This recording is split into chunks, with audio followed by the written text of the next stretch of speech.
ఒక ప్రజాప్రతినిధికి ప్రజలకి అత్యంత తృప్తినిచ్చే అంశం ఈ యొక్క 100 కోట్ల విలువ చేసే పార్కు స్థలాలని ఏ విధంగా పరిరక్షించింది, ఏ విధంగా తొలి దశ అభివృద్ధి పనులు పూర్తి చేసింది. ఇలాంటి ఒక మంచి ప్రజలకు మేలు చేసే శుభవార్తలు మాట్లాడాల్సిన సమయంలో రాజకీయ వాదాలు, రాజకీయ వివాదాలు వద్దు. మరోసారి తప్పకుండా మా వాళ్ళు మాట్లాడతారు. రాజకీయాల్లో ప్రక్రియ ఆరోపణలు ప్రత్యారోపణలు, ఆరోపణలు ప్రత్యారోపణలు రాజకీయాల్లో ఒక ప్రక్రియ. ప్రత్యర్థులు మాట్లాడతారు, మనం మాట్లాడతాం. నిజంగా లేదు నేనే మాట్లాడే సందర్భం వస్తే నేనే మాట్లాడేదానికి కూడా సిద్ధంగా ఉంటా. దాంట్లో ఎలాంటి అనుమానం లేదు. కాదంటే నా రాజకీయ ప్రత్యర్థులను ఎప్పుడు కూడా నేను ఎప్పుడు శత్రువులుగా చూడను, ఆగర్భ శత్రువులుగా చూడను. కేవలం పోటీదారులుగా చూస్తాం. రాజకీయాల్లో అధికారమైన ప్రతిపక్షమైన భిన్న రాజకీయ పార్టీలైనా రాజకీయ వాదాలు వివాదాలు ఉండొచ్చు. కానీ ఆరోగ్యకరమైన రీతిలో ప్రజలకు మేలు చేసే విషయంలో అధికార పక్షంగా ప్రజలకు పనిచేయాల్సిన బాధ్యత మాది. ప్రతిపక్షంగా మాలో ఏదైనా పొరపాటు ఉంటే ఎత్తి చూపాల్సిన బాధ్యత వాళ్ళది. వాళ్ళు సరైనటువంటి ప్రశ్నలు రేకెత్తితే ఖచ్చితంగా వాటిని సానుకూలంగా తీసుకుంటాం. సరైనటువంటి ప్రశ్నలు కానప్పుడు అది సరైన ప్రశ్నలు కాదని ప్రజలకు అర్థమయ్యే రీతిలో మా భాషలో మేము చెప్తాం.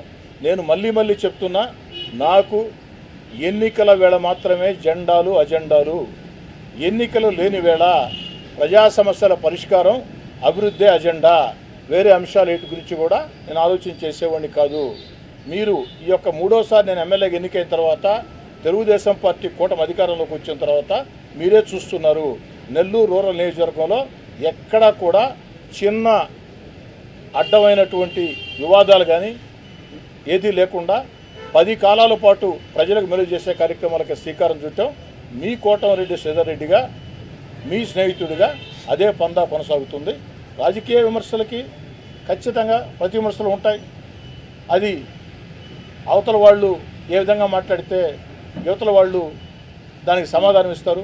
ఏ వాదన కరెక్ట్ అనేది, మనం మాట్లాడే వాదన కరెక్టా, వాళ్ళు మాట్లాడే వాదన కరెక్ట్ అనేది, ఎవరి వాదన కరెక్ట్ అనేది అంతిమంగా ప్రజలు నిర్ణయిస్తారు. ప్రజలు నిర్ణయించడం అంటే ఎన్నికలే ప్రామాణికం. ఎన్నికలే అంటే మరో 1 సంవత్సరం రోజుల్లో కార్పొరేషన్ ఎన్నికలు రాబోతున్నాయి.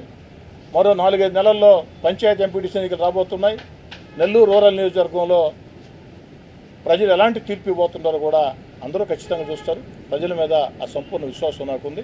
ఈ యొక్క పవిత్రమైన అంశం ప్రజలు తెలియజేసే సందర్భంగా రాజకీయ వాదాలు వివాదాలు వద్దని నా అభిప్రాయం. మిగతా విషయాల్లో మిగతా విలేకరుల సమావేశాల్లో ఖచ్చితంగా మా వాళ్ళు సమాధానం చెప్తారు. లేదు ఒకవేళ నేనే సమాధానం చెప్పాల్సిన పరిస్థితి వచ్చింది, ఖచ్చితంగా నేను కూడా సమాధానం చెప్తాను. కానీ నేను సమాధానం చెప్పే రోజు రాకూడదని కోరుకోండి ఎవరైనా. నా రాజకీయ పోటీదారులకి నేను విజ్ఞప్తి చేసి ఏమిటంటే, నేను సమాధానం చెప్పాల్సిన పరిస్థితి రాకూడదని కోరుకోండి. ఎందుకంటే నేను సమాధానం చెప్పిన రోజు చాలామంది నోళ్ళు కూడా తెరవరు.